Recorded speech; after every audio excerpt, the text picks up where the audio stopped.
evening. Thank you for being with us here on Mas con Mas. I'm your host, Raul Mas.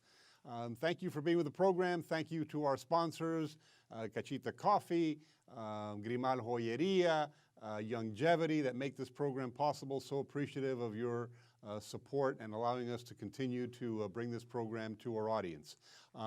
We're bringing somebody back that we've had before on the program, Dr. Jack Michel. And the reason for that is because one of the things, obviously, that has come out this past week, ever since last Thursday, Friday timeframe, obviously the president coming down with COVID-19 sort of has turned the whole debates and the whole election cycle upside down. A lot of controversy going back and forth about, the president, whether, his callous non-use of masks contributed to it, that we now have a hot zone in the White House, that he could possibly contaminate others if he were to have a presidential debate. And, rather than sort of focus on the politics, again, I invited Dr. Jack Michel to talk about, what's going on in terms of what we know about the president's health, when he can in fact go back to work, when he can in fact debate again, I think those are important questions that we should be asking. Jack, thank you for being with us again. Appreciate you taking time out from your schedule to talk to us.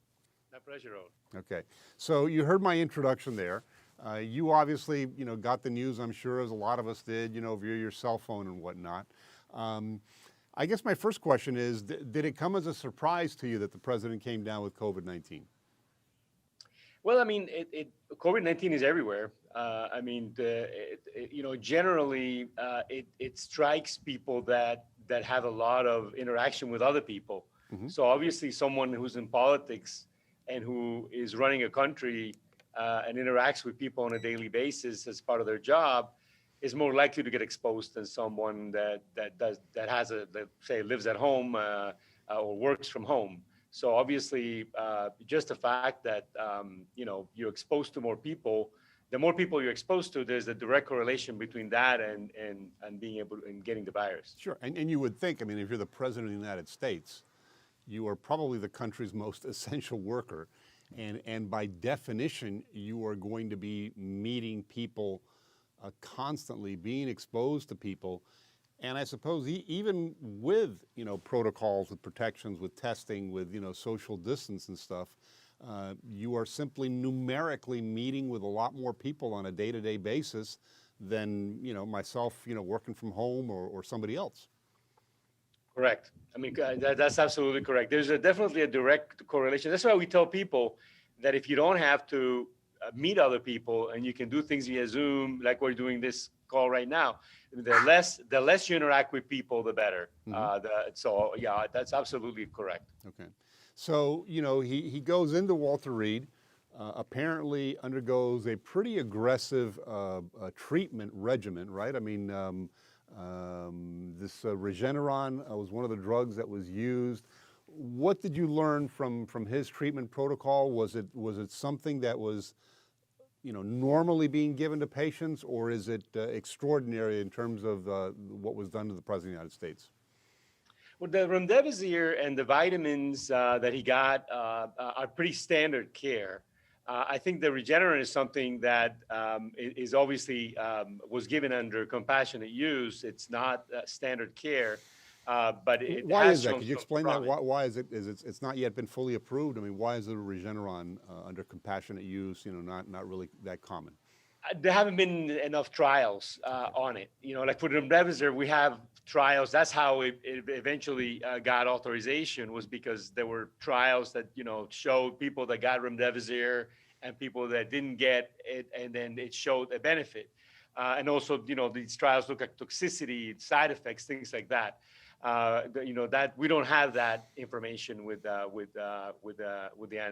anticlonal therapy, with that therapy. So that's the issue. Mm-hmm. Any risks to the president as a result of taking that medication? Well, that's the thing. We don't know. We don't know if obviously these are monoclonal antibodies. They may spruce up the immune system a certain way. I mean, we're just guessing what kind of side effects it could have. Like right now with the vaccine, you've seen there's some reports that it could affect certain people. There was one patient that had some myelitis issue. That might have just been a red fluke, just one person that something happened. But that's why you need to test a lot of people in order to be able to make a correlation. But in a situation like COVID, where you don't really have a good, I mean, it's not like remdesivir is not really, like the cure for COVID. So, I mean, I can understand why you would want to use, whatever you have available. So that explains why it was used. Mm-hmm, mm-hmm. So, we're talking earlier before the program, the CDC guidelines. If he showed symptoms, last Thursday or Wednesday for the very first time, it's approximately 10 days, supposedly, for them to be able to go back out again? Yeah, and that's based on the latest CDC recommendations that came out about a bit over a month ago. Because before that, it was different. But now the recommendation, and this is based on research. So 10 days after the onset of symptoms, if you have not had any fever in the last 24 hours, and have not been taking Tylenol or something to suppress the fever, technically you're not likely to transmit virus. And CDC basically says you can go to work if you wear a mask and you practice social distancing, you can go back to work. So that's what the CDC recommendation is. That's the change from before, when obviously people were told to stay home for longer. Right. The last time we talked, we sort of talked about the numbers, right? The death rate, which I think is now around 220,000, if I'm not mistaken, in that neighborhood. And we talked about, something that I had been surprised about, that, some information that the CDC had come out with, that apparently, only a small percentage of those individuals had died exclusively as a result of COVID, from what they could tell, that the overwhelming majority of the COVID deaths were elderly patients who by and large had other diseases affecting them, pulmonary diseases, heart problems, diabetes, obesity, a variety of different things that made them more vulnerable. The president is 74 years old. I actually, had, believe it or not, an opportunity to meet him about 2 years ago. He had just finished playing 18 holes of golf. He was sweaty. He was, just coming off of playing 18 holes of golf. But man, I got the impression when I saw him that this was an individual that, was in very good shape. I mean, obviously he's a big guy, right? I mean, he's, I think he's like 6'3" or something like that. He weighs like, 230, 240 or something like that. So he's a big individual, but, obviously an active individual. How do you view his risk for, from COVID as compared to other people in his age group, if you will?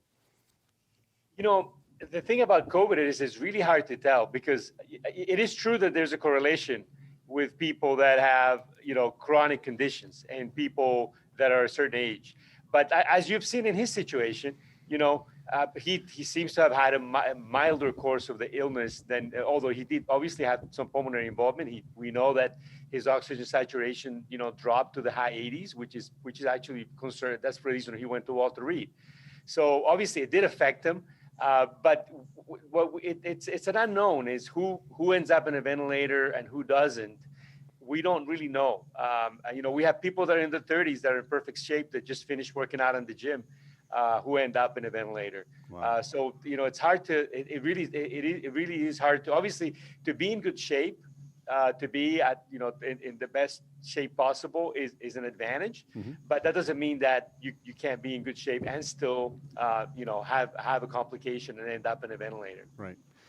I remember several months ago, at the beginning of the summer, I watched this Frontline documentary, PBS Frontline documentary about the outbreak of COVID-19 in northern Italy. And they were actually in the epicenter of that outbreak in a town I think in the outskirts of Milan or something, that it was the hospital that was being overwhelmed with patients and people literally dying in the hallways and whatnot. And one of the things that struck me in that particular video was, yes, I mean, you could tell that the elderly population were the ones that, by and large were dominating the hospital setting.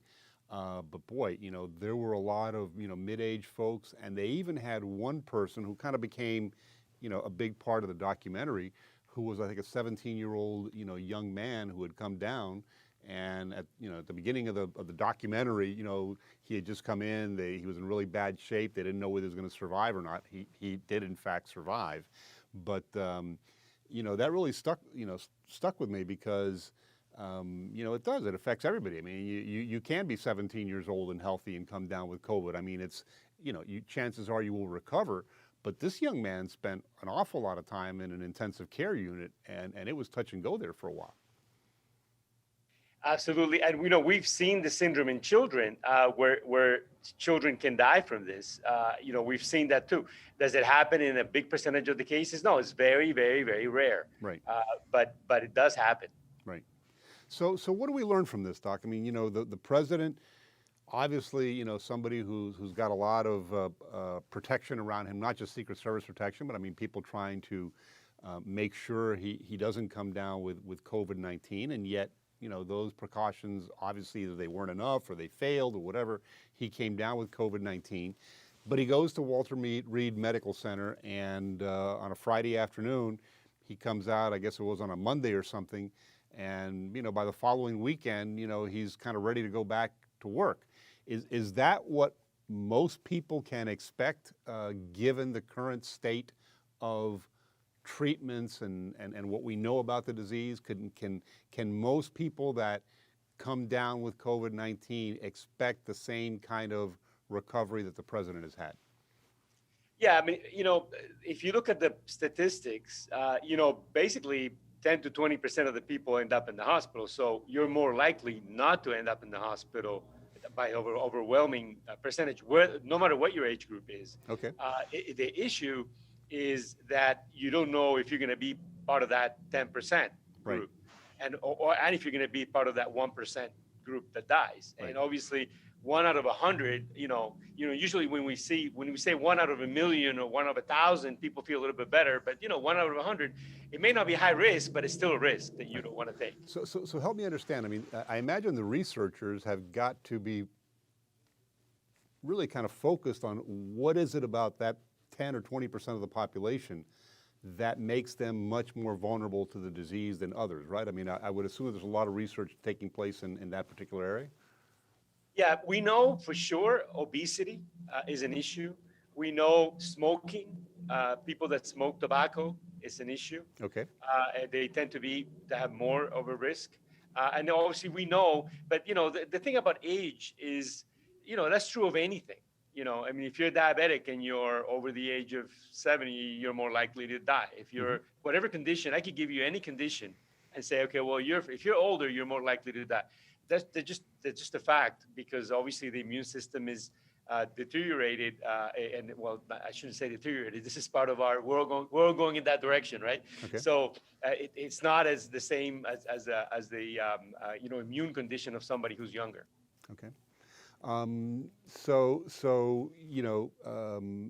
know that those are factors, obviously, the obesity, the smoking, but again, going back to, what you just indicated, I mean, that is a maybe 10, 20% of the population that has to, that requires hospitalization.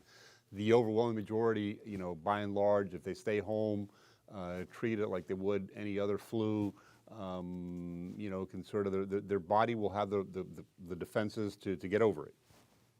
Yep, I think that's the case until we get a vaccine. I mean, that's why we advise people to, social distance, wear a mask, avoid getting. You don't want it. This is not something you want to get, because the problem is we don't know what the long-term consequences are. Okay. We are pretty sure that it does something to the lungs. We don't know that damage that it causes to the lungs, if it's recurrent, if it could end up with a chronic condition. Right. We know that it can attack the heart. Actually, we know it reproduces in the heart. Right. So we don't know what could happen from that, where eventually you can end up with a myocarditis. So that's the thing, is you don't really want to encourage people to get it, because, to think, okay, well, it's nothing. If I get it, it's a flu, it's going to get better. Right. Because it's, as opposed to the flu, it does have, certain long-term effects that we're not, this is a disease that we're just learning about. Okay. Basically. Jack, we need to take a brief break. If you can stick around, I'd like to come back to talk a little bit more about, that particular subject, about the fact that it might have some chronic long-term effects. But I'd also like to just sort of talk to you about where we are in Miami-Dade County in terms of the reopening of the economy and how you think we're doing. Can you stick with us for a few more minutes? Absolutely. Okay. Stand by and we'll be right back. We're here on Más con Más. I'm your host, Raul Mas. Stick with us. We've got a brief commercial break. We'll be right back.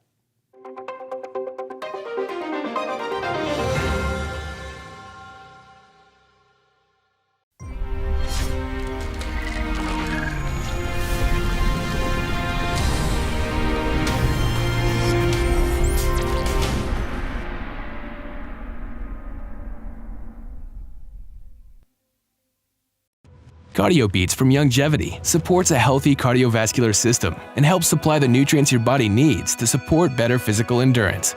Your capacity to last a little longer is largely based on how well your cardiovascular system expends oxygen and circulates blood through your body.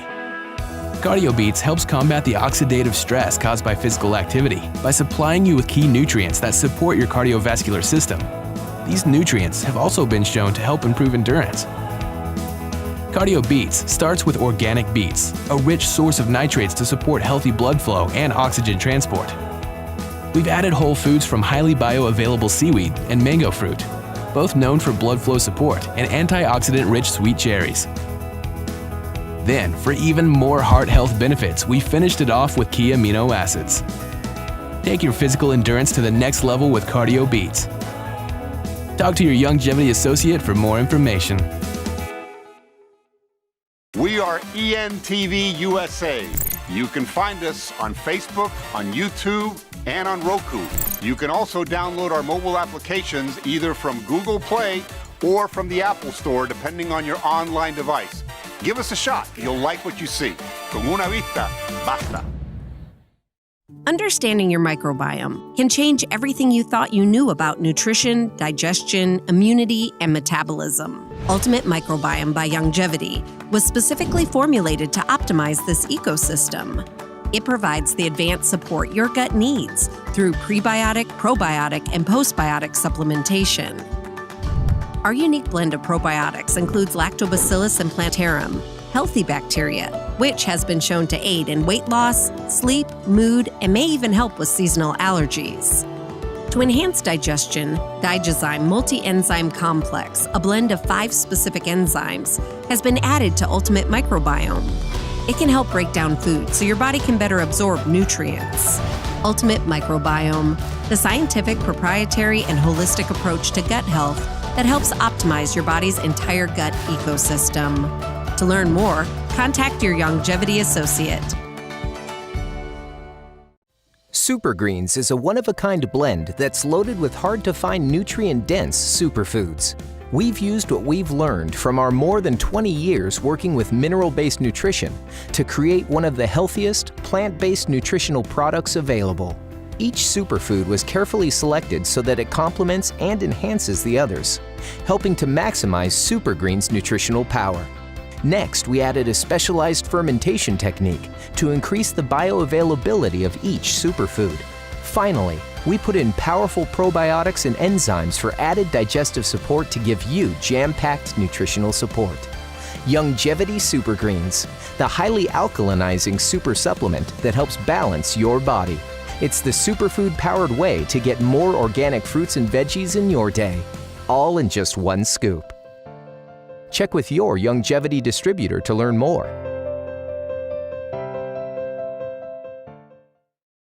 Antioxidants are essential to protect your cells against the damaging effects of free radicals. TURMERIC by Longevity harnesses the power of nature to combat free radicals by delivering a potent boost of antioxidants known for their incredible healing properties. Sourced from certified organic turmeric root, TURMERIC contains 95% curcuminoids, the active compounds that quash free radicals. Turmeric has been used in Ayurvedic and Chinese medicine for thousands of years to promote both heart and brain health, as well as its powerful anti-inflammatory properties. We've also included a botanical blend of phytonutrients that include flavonoids, carotenoids, and sulfides. These natural, plant-based chemicals are powerful contributors to overall health and well-being. Turmeric, the organic antioxidant supplement from Longevity, formulated to promote optimal health. To learn more, contact your Longevity associate. Your body's immune system is under constant pressure from things like stress and toxins in the environment. It's crucial to be proactive and support your immune system. Introducing fast-acting Zinc Plus Immune Support by Longevity. Unlike zinc-only supplements, Zinc Plus Immune Support builds on the proven power of zinc and adds complementary nutrients, while our proprietary blend of natural fruit and root extracts provides the extra help your immune system needs to work against daily stressors. And we've included Longevity's exclusive plant-derived minerals to give your body the minerals it needs but can't get from food alone. And because Zinc Plus Immune Support is delivered in a great-tasting sugar-free berry-flavored lozenge, it encourages quicker absorption of all these nutrients into your body. Zinc Plus Immune Support. Zinc plus the extra support your body needs to promote a healthy immune system. To learn more, contact your Longevity associate.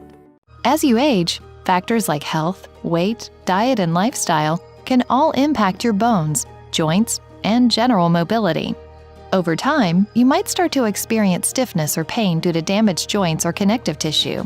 Ultimate Glucogel by Longevity was created to help you limit the effects of wear on your joints. It delivers a daily dose of collagen-rich gelatin your body needs for joint elasticity and maintenance. Ultimate Glucogel contains a 1-to-1 ratio of gelatin and glucosamine sulfate, which is a key building block of your bone matrix, cartilage, ligaments, tendons, and connective tissue. Gelatin's unique blend of amino acids not only help with muscle and joint health, but also has been shown to provide additional benefits for the brain, skin, and hair. Ultimate Glucogel. Natural, optimal daily support for joint health. To learn more, contact your Longevity associate.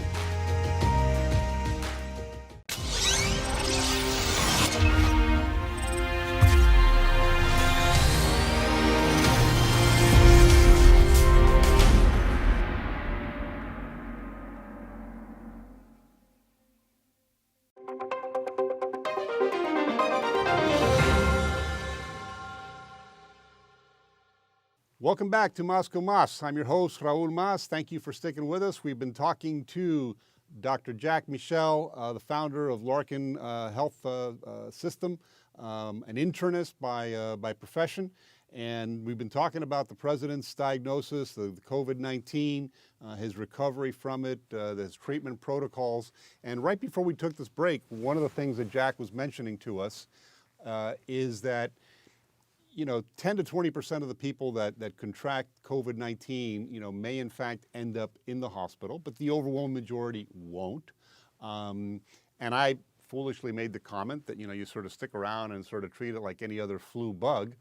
But Jack was quick to correct me and say, wait a second, we need to be a little bit more careful because unlike other flu bugs, this might have some chronic effects that last much longer than the actual 10 or 15 days of feeling miserable with flu-like symptoms.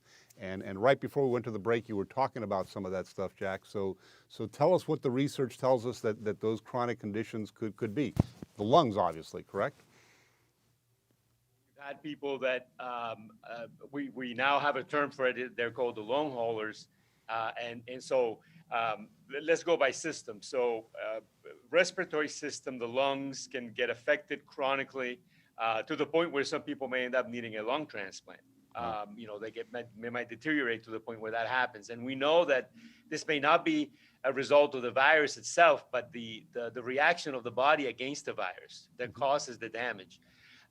With the heart, we've actually, there's studies showing that the virus can replicate in heart tissue, in the myocytes that make up the heart tissue, which is crazy. I mean, that hasn't really been documented before. We know it can replicate in the mucosa. That's why we say cover your eyes, your mouth, your nose.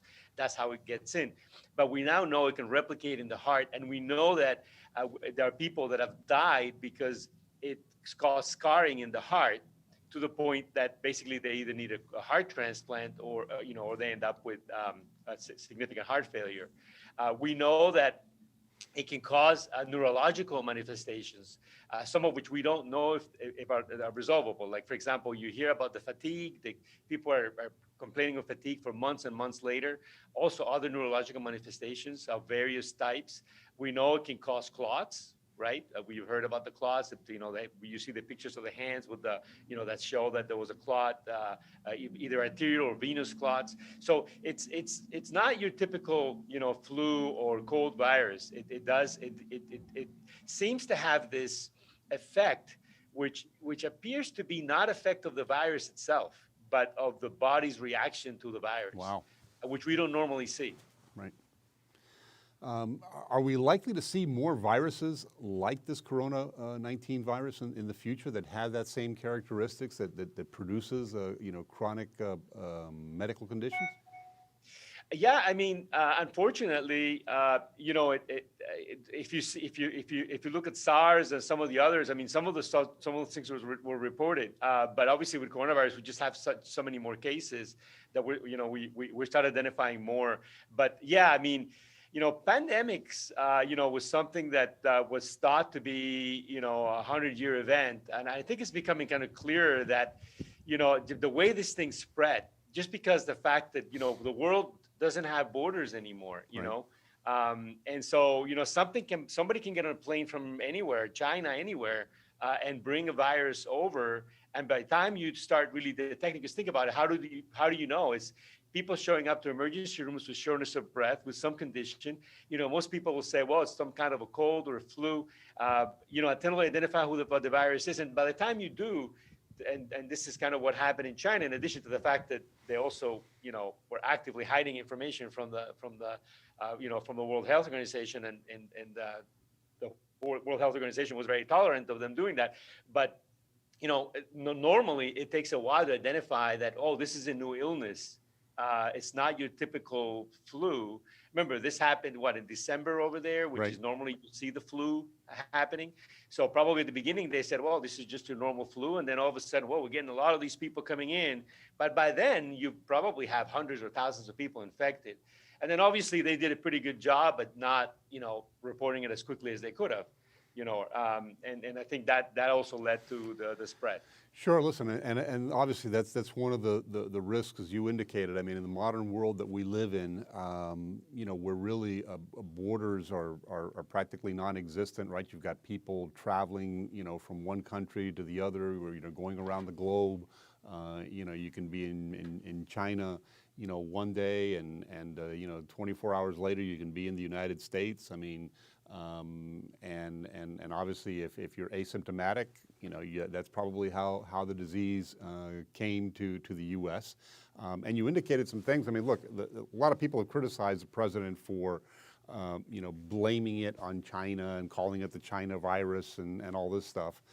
But I think, what you hinted at is that, the Chinese were not exactly upfront about how deadly this disease really was, how easily transmittable it was, and that in cahoots with the World Health Organization, they didn't really allow a lot of scientists from outside to come and really understand what was going on, and perhaps sounding that bugle a little bit earlier than it was sounded. Yeah, and I mean, if you think about it, I mean, China is they get a lot of the revenue from China. So the last thing they want to do is, and it's kind of one of the reasons why the U.S. needs to be involved in these things. I mean, that's why, and I know it costs money and it's not a popular concept, but if we lead these organizations like the World Health Organization and we fund them properly ourselves, and they don't depend on China and they don't depend on other countries, I think that's one policy thing that we can do to protect ourselves. Because, part of the issue here was, I mean, they were afraid that China was going to cut them off. Right. And so they were tiptoeing around China. And they admitted that ultimately. But obviously that, that caused it to go to Europe much quicker than it needed, and it probably could have been contained quicker, and an alarm could have been given, not in February, but probably in January, which is when, if you look at some of the graphs on transmission, there was something on the Wall Street Journal today that showed that, this thing has been spreading in the United States since January. Forget February. Yeah, well, I remember reading, Jack, and you may have heard this as well, that one of the reasons northern Italy was as hard hit as it was is, as Milan and Italy is sort of the epicenter of the fashion industry of the world, right? Garment factories, all in northern Italy, reputation for, being very fashion forward and whatnot. And apparently in northern Italy, there was a fairly large population of, textile workers and entrepreneurs that had gone to northern Italy from China. It was a fairly large Chinese-Italian community, if you will. And I didn't realize this, but apparently there were almost like direct flights from Milan to China. And that perhaps is where, the virus first sort of, leapt into Europe. Yeah, absolutely. And I think, honestly, what hurt us in the United States is that this was so politicized from the start that, I think in the future, the lesson to be learned is that maybe this needs to be a bipartisan effort, right? And not have it be a partisan effort where basically one party does this or that, and then the other party just criticizes what that party does. Yeah. I think this is a national health emergency. And I think if both parties, whoever's in power and the other party, work together in policies and do it together as a team, as opposed to be, because this whole thing with the masks became an issue, and then this other, the testing became an issue, and I think if we could have worked together instead of against each other, I think a lot of people would have been safe. You saw, and I hear what you're saying, Jack. Early on, the president being very critical about, what he had inherited from the Obama administration in terms of the public health infrastructure. He started sort of, wanting to shift the blame for a lot of this inability to react perhaps as quickly as we should have, saying that, well, this is what I inherited from Obama, sort of a broken, public health infrastructure that really wasn't, ready to react like this. So, he started down that path. But then you also have, the Democrats, and you have, particularly, Joe Biden, doing all this Monday morning quarterbacking, right? It's really easy with the benefit of hindsight that, we should have done this or we should have done that. But that's not the way the real world operates, man. The real world operates with, you've got limited information. You have, the resources, the cards that you've been dealt, as they say, and you have to sort of scramble to try and react to this problem or this crisis. It's true in business as it is in medicine, right?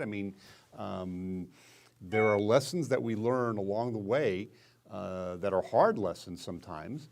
But I think one of the lessons that we learn from this is that, we need to really sort of take a look at our public health infrastructure in America and make sure that if this were to happen again, I think we will be much better prepared than we were before. But the old system sort of predicated on these state public health agencies and stuff, and a few labs throughout the country and at the state level really was not set up for a pandemic like this. No, absolutely not. And, people forget, this is the United States of America. This is not the Republican States of America or the Democratic States of America. And when people died, the Republicans and their Democrats, the independents that died, they're not, this party can't tell party. This virus can't tell party. So, I think a bipartisan commission probably would have been a better idea, because just the fact that some people feel excluded, and so then the only thing they want to do is attack whatever it was, and everybody's kind of saying half truths. The reality of it is, if the economy wouldn't have been shut down when it was, we would have had a couple of million people die. That's absolutely correct. Yeah. And then the question is, could it have been done earlier? Could we have done testing earlier? Whose fault was that? Well, from what I heard, it was the that's FDA. the Monday morning quarterbacking that we're engaged in. Yeah, We're running out of time here, Jack, but real quick, tell me about Miami-Dade County. How do you view the reopening? Are we on the right path, yes or no? I mean, I'm concerned. I think that if the public, and I think hopefully they're listening to the message of social distancing and wearing masks and avoiding getting together. I hope Thanksgiving, that's coming and it's looming. These are the types of things. When schools are open and when businesses are open and restaurants are open, these are all multiple opportunities for the virus to spread. So there will be an uptick in this virus. There's no question about it. The question is, do we have to have another 200,000 people die in the United States, or whatever the percentage would be for Miami? I think that is in the hands of the public, completely in the hands of the public. Is if you're sick, you stay home, you get tested. If you wear a mask and you avoid unnecessary meetings with people that you don't have to meet with. Right. Use Zoom, use other modalities. So listen, I agree 100%. As we've said it before on this program, we'll say it again. Look, just look out for your fellow human being, for your neighbor. Okay, wear the mask. Okay, social distance. This is what the scientists and doctors like Dr. Jacques Michel are telling us. We need to do. We need to exhibit some individual, responsibility if, in fact, we want to see our stores and places of business reopen again. So keep that in mind, and hopefully we can reopen and do things responsibly. Do things responsibly and allow us to get back to work. But and hopefully the vaccine's around the corner, and we can sort of get over this in the early part of 2021. But don't discard the masks and pay attention. Jack, thank you for being with us in the program. Appreciate your help. Very good information, and really appreciate having this opportunity to discuss these subjects with you, which I think are important subjects, and get too lost in the political debate. So thank you, sir. We'll see you soon.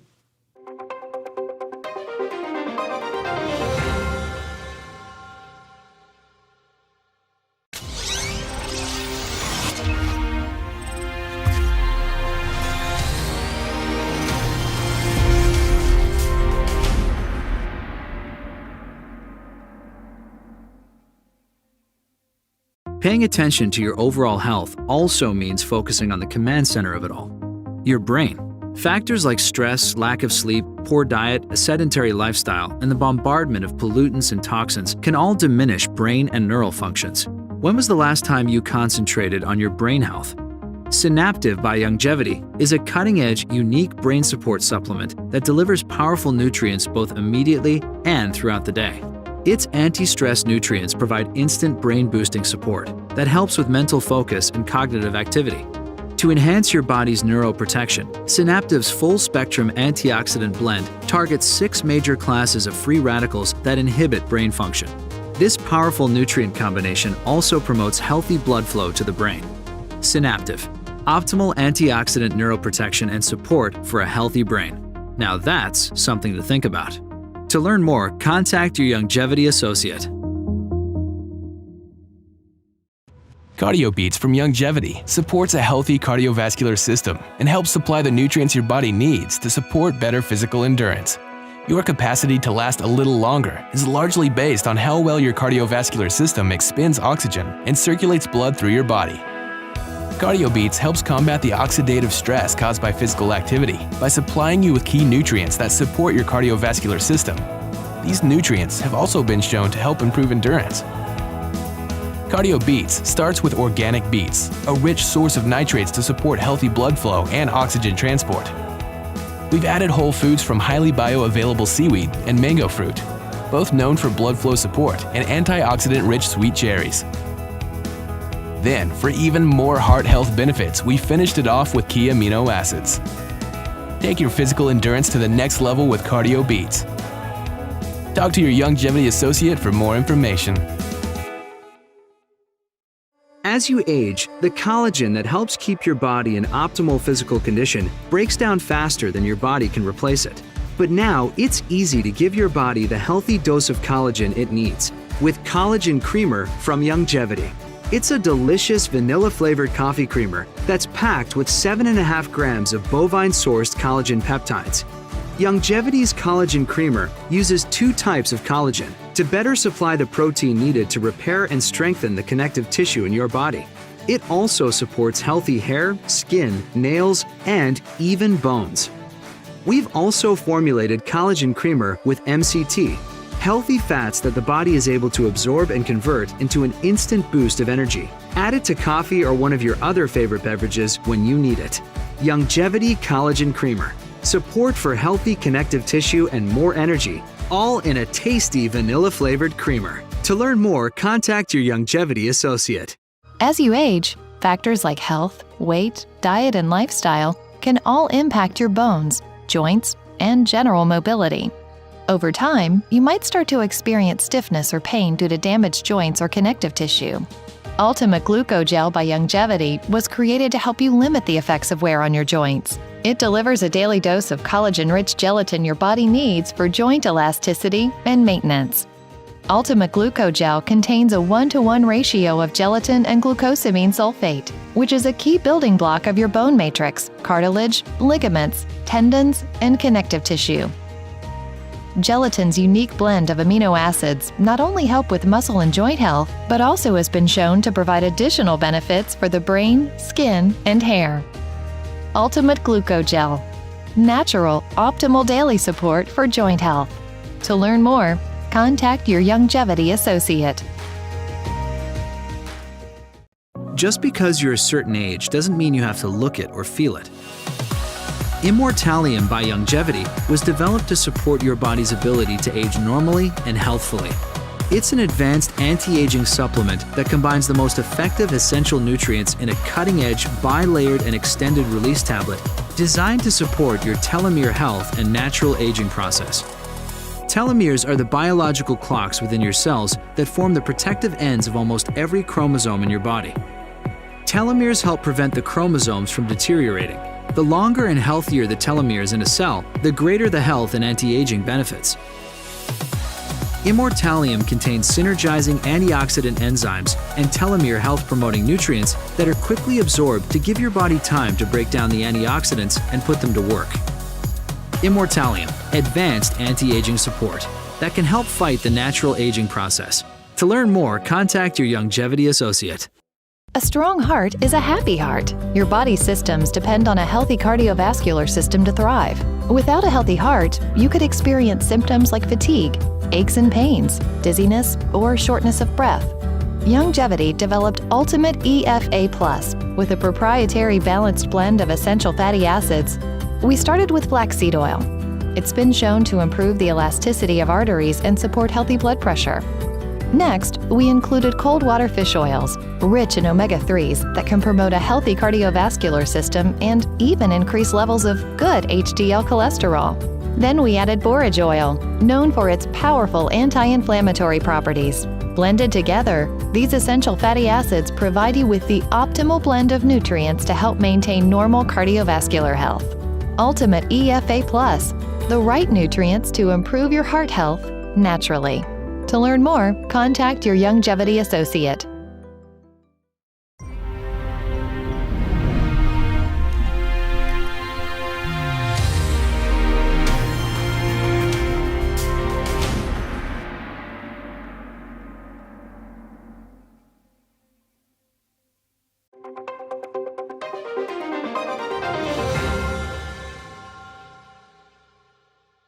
Welcome back. Thank you for sticking with us here on Más con Más, and thank you to our sponsors, Cachita Coffee, Grimal Joyeria, Longevity, all the folks that make this program possible.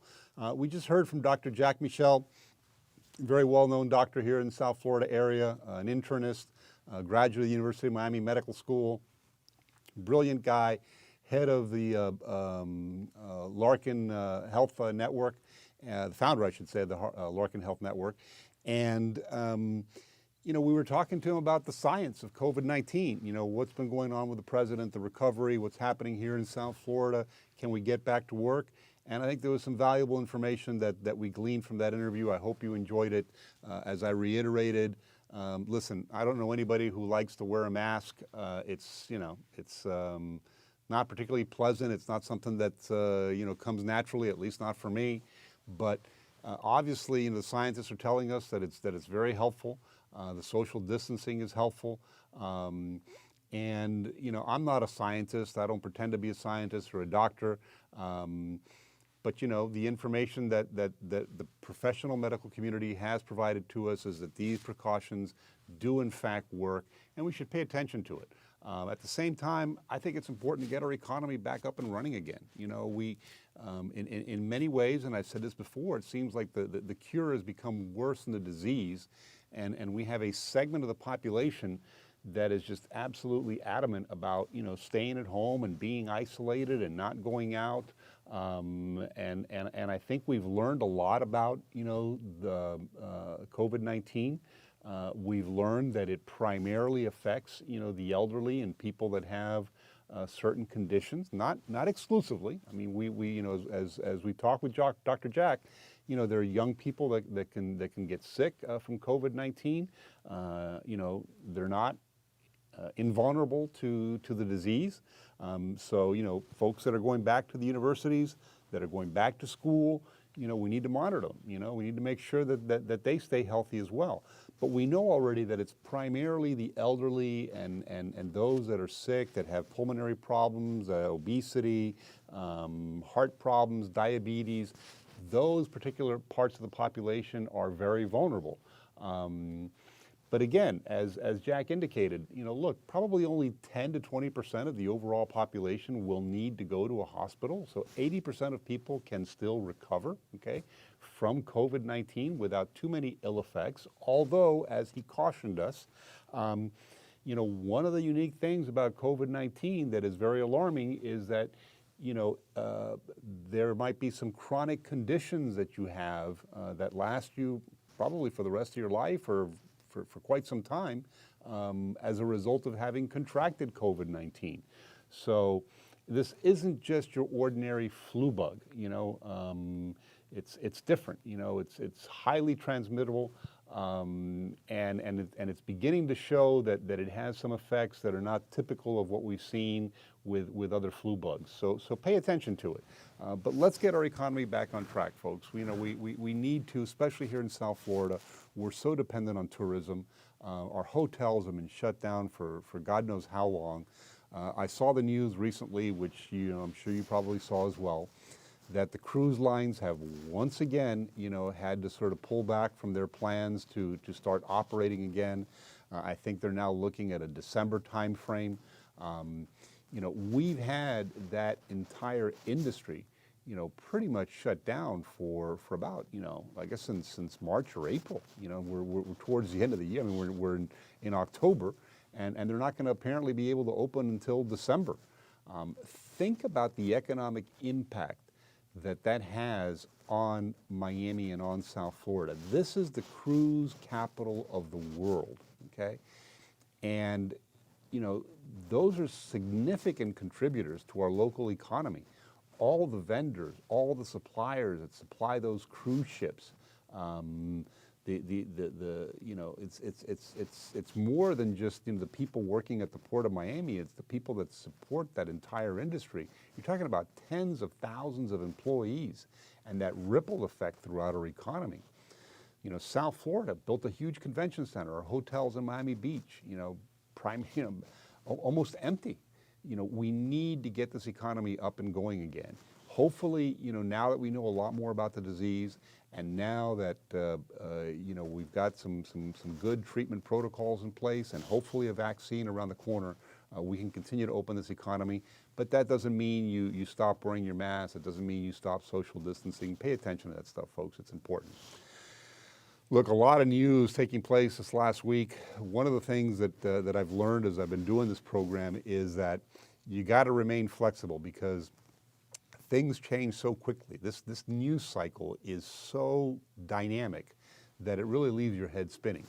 So we had the vice presidential debate on Wednesday evening, and Thursday morning I woke up sort of thinking, well, gee, we're going to be talking about the vice presidential debates because that just transpired the night before. And then suddenly the Commission on Presidential Debates comes out and says, well, gee, we're going to make the next presidential debate a virtual one. And the White House, Joe Biden, everybody, like myself, found out about it as a result of our cell phones, buzzing and giving us the news alerts that the Commission for Presidential Debates had unilaterally made this decision that the next presidential debate was going to be a virtual one. And then what happens? President Trump comes out and says, I'm not going to be doing a virtual debate. And suddenly, that becomes a topic of conversation, and we barely spoke about the vice presidential debate. I mean, for at least a day there, all the oxygen had been sucked out of the room because we went from the vice presidential debates to whether or not the president was going to be healthy enough to debate in person, and whether or not we were going to have a virtual debate or an in-person debate, which, by the way, is scheduled for Miami, here for South Florida. There is just so much news that's coming at us that I think it's important for us to sort of take a step back and really focus on the big picture. We have a debate coming up here now on November 3rd that, COVID-19 is a part of that election. It's a big part of that election. It's something that has affected us as Americans, right? But we also have an economy that is teetering right now. I mean, the stock market's doing well. I mean, investors are optimistic that this thing is going to turn around in 2021. But we still have, millions of people unemployed. We have, small businesses that are struggling to get back on their feet. And in my mind, that discussion of the economy and what's going on in our economy should be as important as what's going on with COVID-19. Because, as I've said before, it seems to me that the cure is getting worse than the disease itself. We need to be able to function as a society, get back to work, get back to our normal routines, get our kids back in school. So we need to figure out a way to sort of balance those two things and do it safely and effectively. I think we can. We need to assume some individual responsibility for our own health and safety. We need to act a little bit more mature at times in terms of, wearing those masks and not turning it into a political issue.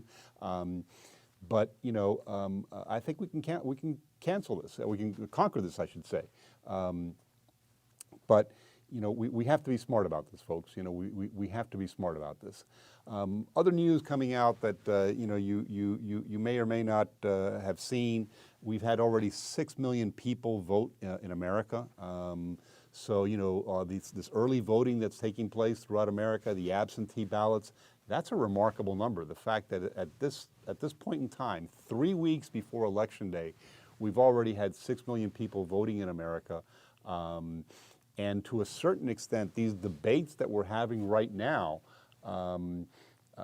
are really very focused on a very small segment of the population that is that undecided segment, but they're few and far between. And a lot of the people have voted on the information they had long before this that happened with the president or the vice presidential debate, because people are in their corners and voting along strictly party lines. So this is going to be a very interesting debate come November 3rd. The fact that you are having so many mail-in ballots, absentee ballots, is going to be a real challenge come election night. As many have said, we may not see the results for a couple of days. I'm concerned about these lost ballots that seem to be appearing here and there in Pennsylvania and elsewhere. Ballots being found in garbage cans and things of that sort. It's important to pay attention to that. I mean, the sanctity of our electoral process is something that all Americans should take seriously, whether you're a Republican or a Democrat. We need to make sure that this is a fair election coming up on November 3rd. So listen, stay safe, stick with us. I hope you've enjoyed this program. I wanted to focus on Jack Michel again this week because of how important this public health crisis is, and understand truly what's going on away from the political noise related to COVID-19. What do the doctors and what do the scientists have to say about this horrible disease? Stick with us, and hope that's my little alarm here going off telling me it's time to sort of shut things down. But thank you for sticking with us, and thanks again to our sponsors, Cachita Coffee, Longevity, and Grimal Joyeria for sponsoring this program, and look forward to seeing you again real soon. Take care.